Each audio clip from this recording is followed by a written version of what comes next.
What is the mission of that business? Yes, so Caringforkia is designed to help families, children, and community members who have been impacted by addiction to overcome and realize that they can be trailblazers and they can be resilient, and to know that their story doesn't define who they are, but it propels them for where they're going. And so I want to come along families and help them to understand that and help children to see that, because it's hard to see it when you're in it. The opinions expressed in the following program are those of the producer and not necessarily those of WKTV Community Media.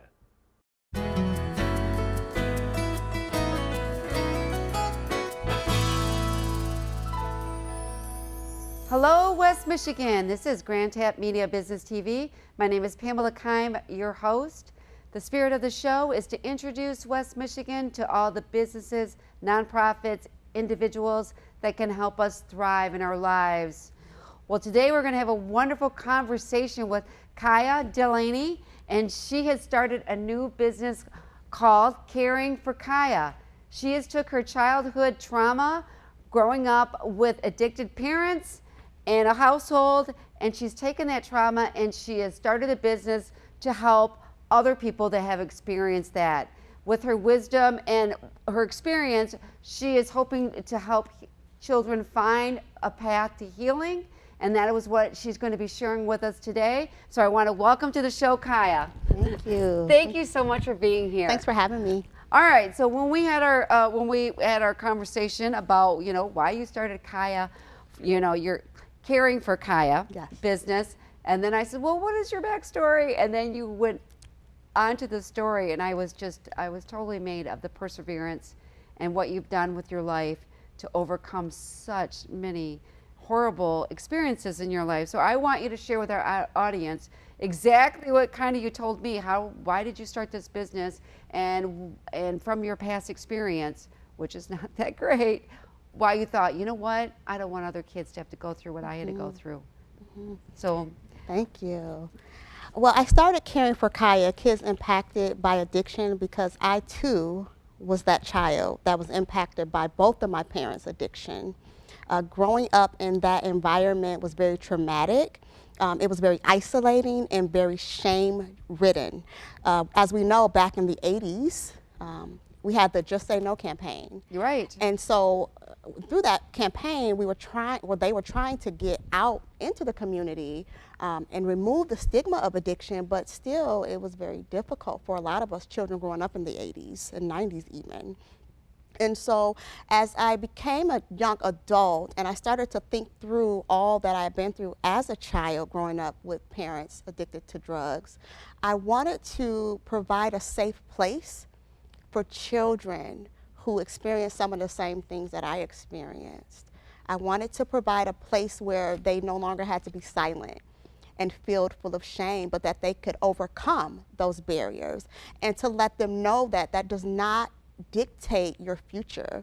Even though things may have been horrible at home, which they were for me in a lot of situations, but I didn't let that deter my outcome and my future. And so to be able to pour into young people and inspire them and help them to see maybe what they can't see through all the trauma and the pain, Right. is something that I really desire to do and that I have done over the course of having my business. Well, what kind of, when you're talking about your parents' addiction, what was exactly were they addicted to? And did you remain in the family until you turned 18 and went off to college, or were you removed? Were they feeding you? What was the school system? Were you able to even talk to them? How did that go about? Yeah, good questions. I lived with my mother for a majority of my young elementary years, and then my mother went to rehab, which we were super excited, my siblings and I, that she would go to rehab to get help. During that time, I moved in with my grandmother. We know a lot of children who are raised by other family members, grandmothers, aunties, friends, and so my Right. grandmother raised me from middle school until from elementary to 9th grade. Wow. So it was around 4th, 5th, and 6th grade that I lived with my grandmother. And then, I'm getting my timeline mixed up. We can edit this, right? Right. You want to stop and do it again? Yeah, let me do this again. We're going to redo that one. We're gonna Tyler. redo it, yeah. Not a problem. Yeah. Okay. Let me know when I go. Okay, so you want to start with your child, Yes. grew up? Okay. So I lived the early part of my life with my mother. My father during that time was in heavy addiction and in and out of jail. And so my mother decided when I became a 6th grader to go to rehab, and I was so happy that she was going to finally get her life together. And so at that time, I moved in with my grandmother. And so I lived with my grandmother from 6th to 9th grade. It was the most stability that I'd ever had, Pam. Our lights were on. We had consistent food. I went to school every day. I knew that my grandmother was going to be home when I got home. And so from 6th to 9th grade, it was very stable. I can't say that prior to that. 9th grade, my grandmother passed away suddenly. And that's when my world got flipped upside down again. You had to go back to your mother? So I lived, we call it from pillow to post, where you live with some family members, but nothing too stable. Okay. So I did that for a while, and then as an 18-year-old junior in high school, I got my own apartment because I got tired of living with different family members. Yeah. And so I moved into the nearby ghetto. I worked at Lady Foot Locker as a junior in high school, and I paid my rent, which was $25 a month with $5 utilities. And I didn't tell anyone at school except for my best friend, because I knew that this is all that I have. And if I get kicked out of this place, then where am I going to go? And so what was your siblings doing at this time? So my 2 younger siblings were living with my mother, and my oldest sibling was living with her father. Wow. Okay. So how were they? Were they having problems, or what was your thought on that when they were not with you, right? But were you concerned about them? Were they in the same situation? Was your mother able to be clean for a while? How'd that all work? Yeah, that's a really good question. And so I do want to say that everything that I'm saying is specifically from my perspective. Okay. All of us were impacted in different ways, and they have their own ways that they'll share if they see fit. But for me, it was my sisters living with my mom, and my other sister with her father, and me living, like I said, from pillow to post until I got my own apartment. And then when you went on, did you go, because you did get a degree, so did that happen?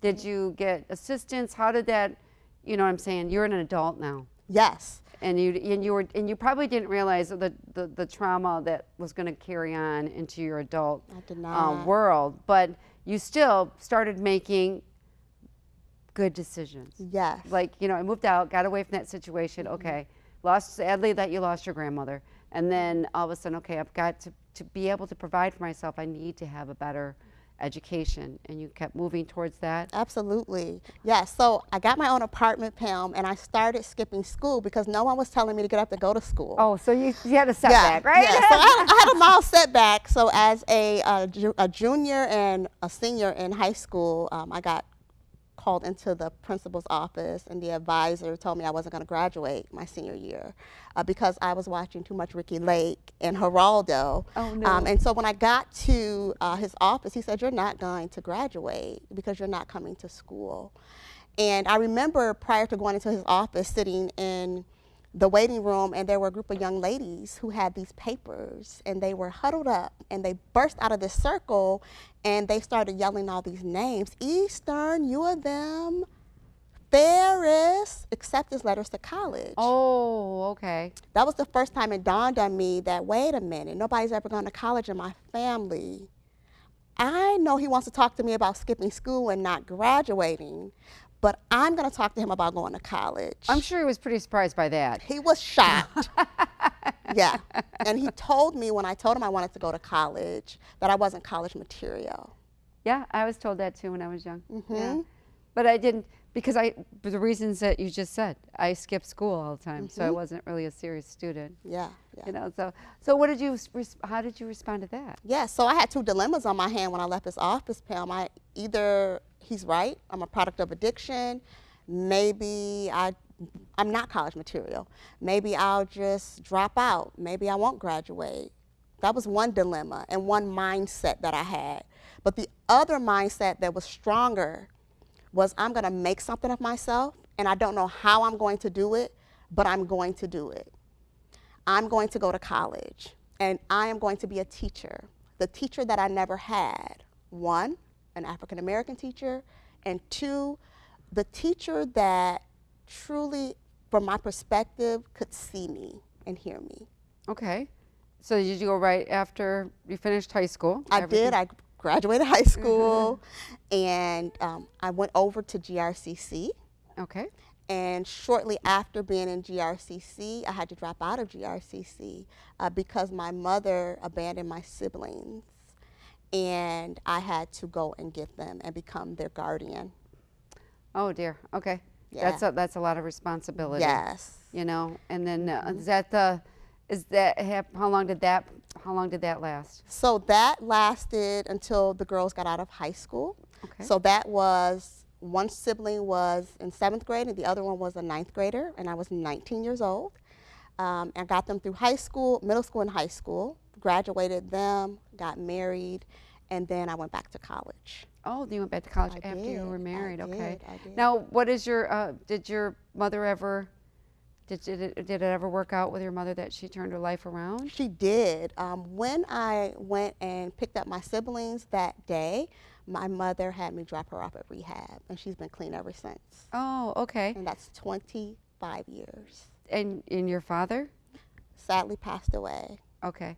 And you didn't be able to overcome that? No. No. Did you ever have did you ever see him, or did you ever? Yes. You know, I I mean, did. especially trying to, you know what I mean. They have good in moments where they're, you know, not addicted, right? Yeah, I did. I saw my father from time to time, and when I did see my dad, we had good times. We didn't have the closest relationship because of the non-consistency, but the time that we had was a good time. He was able to spend the time with me, and I was able to get to know him. Do I wish I would have had more time, and do I wish that I would have known him better? Absolutely. I would imagine. Absolutely. I'm sure every kid is, you know, their parents are the parents. Okay, fast forward. You get married. You have Yes. mother.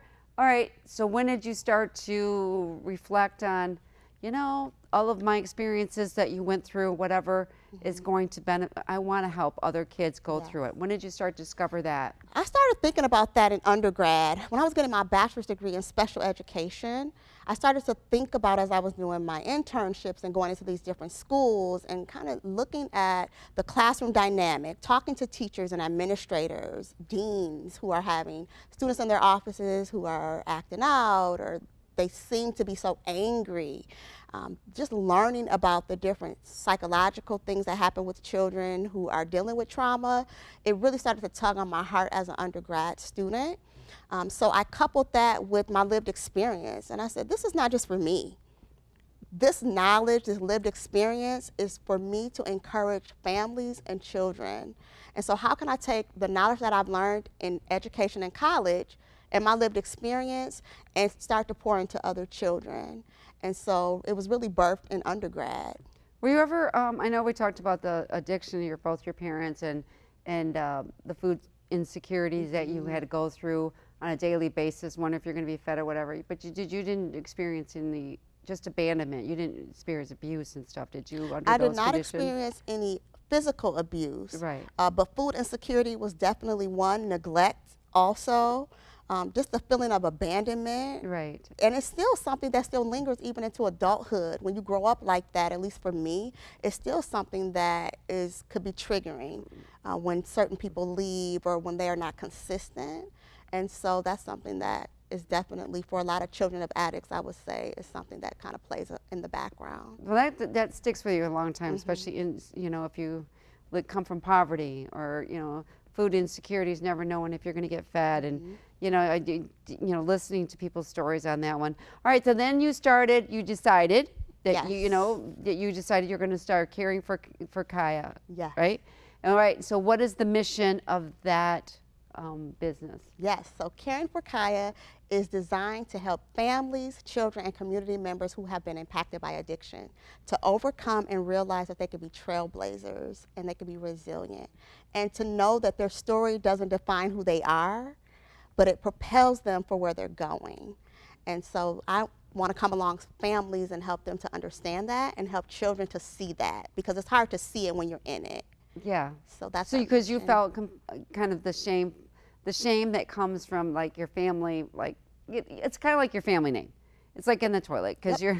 because of your parents and everybody looking at you as just another problem family with addiction. Right. The shame that comes with that, and you didn't want to be stereotyped. That's because you feel you want it to be like everybody else's family, That's right? right. Everybody, but all of a sudden you're like, we're going to be stereotyped, and we hide from that because you don't want people to, I guess, label you. Right, you do. You feel that as a young person. The isolation, the silence, you don't want people to know what's going on. You want to stay in the background, almost hidden. Right. You know, you don't want people to know that your mom is an addict or your dad is an addict. God forbid a teacher or someone asks what's going on. And you think that you're the only one. That was one of the things that I struggled with. Like, are we the only family going through this? No, you're not. How are we doing in that department today? 1 in 8 children live with family members battling addiction today in Kent County alone. 1 in 8. 1 in Oh, 8, dear. yes. And it has, now that you went through your educational program, worked in the system of somewhat of what you did. What was your degree in? Education, right? Educational leadership. Right, right. So what do you see that we're creating some programs? What does it look like out there? Yeah, that's a good question. So social emotional learning coordinators are popping up across the country. These are coordinators who are educated in helping children navigate their emotions, helping them to identify their emotions, putting them in group settings where they could be with their peers, to learn from each other, to hear other stories. It really removes the barrier of isolation, and it helps them to not feel alone. And in those spaces, not necessarily dealing directly with addiction per se in the school space as it relates to social emotional learning coordinators, but it provides a safe space for children to be able to, again, bounce ideas off their peers, engage with their peers, and understand that they're not alone. And so in the school space, social emotional learning has become a huge part of becoming trauma informed and helping children to navigate trauma in their homes. So and in school. it's teaching the kids how to deal with all of that emotion that Yes. well, we all could use help on that Yes, one. you're right. Okay. And now, all right. So this is not a nonprofit. This is a business. Yes. Right. And then these are the services that you're offering. Are you going into? How are you getting your clients? Are you going into schools? Are you going into? I mean, there's the foster care. There's the schools. There's the churches. Yes. Where are you sharing your business and your mission?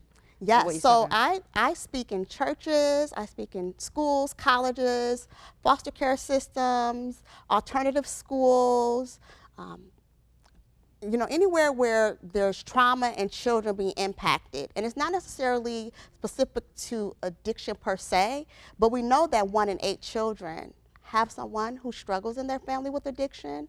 And so when I speak in these different places, 9 times out of 10, I have children coming up to me and saying, my dad and my mom, and thank you for sharing, because I thought I was the only one.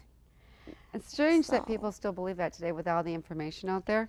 And there's so many, like commercials, public service, doing that. Schools are supposed to be talking about things like this with our children that are maybe living under those, or teachers noticing that, Yes. especially as they get withdrawn and maybe they're not being groomed like they should.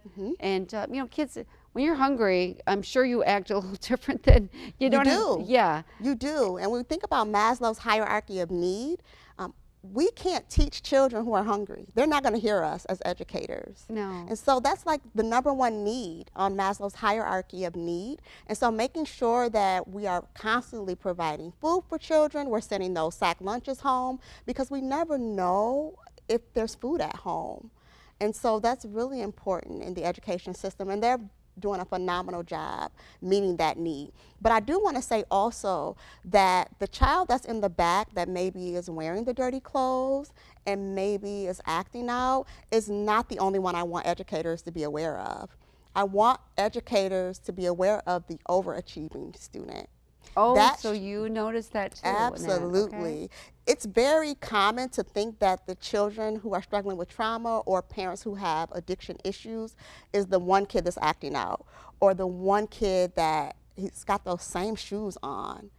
But I want educators to realize that it could be that straight A student, because that particular student has so much possibly going on at home that the only thing that they can control is their grades. That's the only place where they feel achievement, and that's the only place where they feel seen and heard by their teacher or the administrator. And so to be able to recognize across the spectrum children and not to isolate or to assume based on their knowledge or their experience, make sure you don't overlook that child too. Yeah, well, they used to say back in the day, if you're an alcoholic parent, you know, that you can have an overachiever, and if you had children, right, you get those overachievers, or the ones that, I had a friend that, you know, she was, you know, obsessive cleaner. Everything had to be clean, and then, you know, there's all these little things, but now I didn't realize that some of us, we didn't talk about it. And so then you find out, yeah, my dad was an alcoholic. You're like, not a clue. Well, I'm not looking for those signs. I mean, you see alcohol, but you don't, as a kid, you don't realize they're going to drink the whole bottle, right? It's just something we saw when we were kids, you know. And okay, so you're becoming also, I wanted to add to this, you're becoming an author. I am. To share your story. So share a little bit about how that's gone so far. Yes, so I have been working on my book. I'm super excited. It's called Caringforkia, Kids Impacted by Addiction. It has my life story in it. There's also devotionals in the book. Okay. There is places to journal. It's places for students to really recognize themselves in the pages. I really want to encourage them to know that they're not alone, and I want to provide a space for them to show up for themselves and to be their authentic selves in the pages. And so that book will be out this end of this year. Well, that's pretty exciting, right? I'm excited, yes, yes. I'm going, okay, so we covered your education, we covered your impact, and you are becoming more of a motivational speaker, kind of on that one. And what was your last, where did you speak? You've been speaking a lot at Grand Valley? Yes, yes. I just spoke at Grand Valley to their women's department, which was really cool. Was able to share my story, talk about caring for K.I.A and how important it is to our community. I'm wanting to get in schools here in Grand Rapids and the local areas. Okay. Connect with community organizations because students need to know, children need to know that they're not alone. They need to hear people say that this is normal for people to have addiction in their families. This is part of life. But I also want them to understand that they don't have to live there. They don't have to be stuck and feel like they don't have anywhere else to go, that they don't have support, that there aren't people out there who have overcome from such dire situations, that you can graduate, you can go to college, you can move out, obtain wealth. You don't have to be a product of that environment. And so I want to encourage them there. All right, so your ideal client, share for the audience, it would be your ideal client you would have would be ages, or what are we talking? Just children under the age of 12? Yes. What is your ideal client? So my ideal client is elementary, middle, high school, and college age students. Okay. Students who have been impacted by addiction or trauma in a major way, who are looking for encouragement and community, a safe place to be able to share, grow, and heal. My organization, my LLC, is built on 4 pillars, and those 4 pillars are safety, story, voice, and community. If you feel safe, you'll be able to share. If you feel a sense of community where you can grow, that'll help you build resilience because you realize you're not by yourself. In building community, you'll learn how to have a voice and not to be ashamed of where you've come from. And lastly, your story will start to impact others because you'll come from behind the shame to share. And our hope is that you grow from that. Yeah. So. Well, that is really, I mean that's the ideal, right? Is that you want to be able to have, you know, schools and stuff like that. Maybe if they don't have all the resources, that they're able to, you know, find a way for them to reach somebody like you and say, look, you know, maybe here's a business card. Maybe you want, you know, we can only provide, because they only can provide so much, right? Right. That one, and maybe that will be an avenue on which end in there. All right. So, is there anything that we haven't shared today that you would like to share? I would like to share to our educators, this is the beginning of the school year, and I want you to be encouraged. I want you to know that you are seen and you are heard and you are needed. I want you to know that you are needed and that children look up to you. You may be the only encouragement and positive person that they see. And so although school sometimes can be hard as an administrator, as an educator, because of all the trauma that comes into our buildings, I want you to know that your presence is needed and that you are equipped for this and that children need to know that you care. And we are excited that you're showing up for another year. And I am glad to and would love to come and visit you, work with you, partner with you in this work. That's very nice. And I'm sure as a former student, my teachers were bigger than life. I had my Yes. favorites, Yep. but all they had to do was say a kind word to me. And I grew up in a large family where, I wasn't a middle child. Middle children, Okay. even though I didn't have what you had, I was a middle child.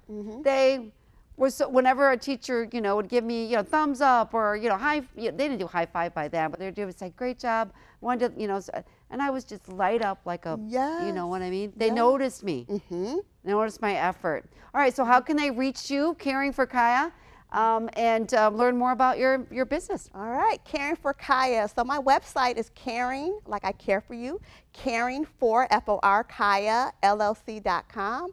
I'm also on all social media platforms, LinkedIn, Instagram, Facebook, and TikTok. So you can reach me on all those platforms, again, at Caringforkia, LLC.com. All right, I want to thank Kia Delaney for being here today, Thanks for sharing having your new me. business. I wish you all you. success. So we'll have to have you back in the maybe next season or so, and give us an update of what's going on and what you've been doing since then. All right? Will do. Thanks for having me. You're welcome. This is Pamela Keim from GRTV Media. We will catch you next time. Take care, everyone.